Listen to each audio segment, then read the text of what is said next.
ঘন সবুজ জঙ্গলের মাঝখানে একটি বিশাল বটগাছ ছিল। সেই বটগাছের ডালে থাকত ছোট্ট চড়ুই পাখি টুনি। টুনির দুই আদরের ছানা ছিল, তাদের নাম টুকু আর পিকু। প্রতিদিন ভোরে টুনি খাবারের খোঁজে বের হতো। যাওয়ার আগে সে বলতো, আমি ফিরে না আসা পর্যন্ত বাসা থেকে বের হবে না।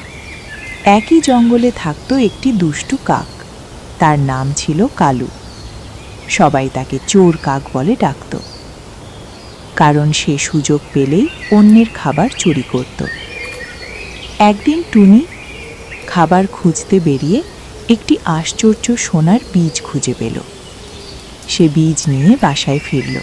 সে বীজটি খুব যত্ন করে বাসায় রেখে দিল। তারপর খাবারের খোঁজে উড়ে গেল। দূর থেকে সবকিছু দেখছিল কালু কাক। সে মনে মনে বলল, আজ রাতেই আমি বীজটা চুরি করব।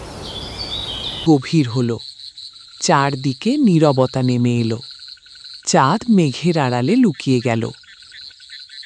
সবাই ঘুমিয়ে পড়ল। ঠিক তখনই কালু নিঃশব্দে টুনির বাসার কাছে এলো। কিন্তু ছোট্ট পিকুর ঘুম ভেঙে গেল।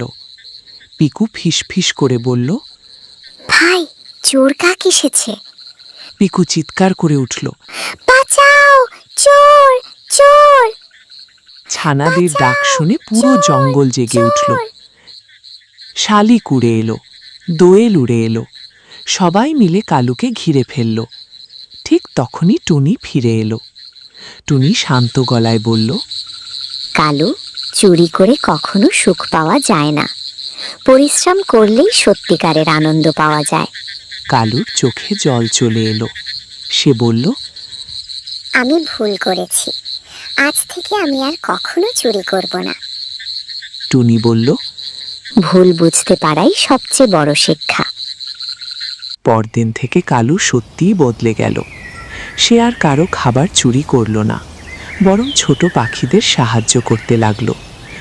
ক্ষুধার্ত পাখিদের খাবার এনে দিল।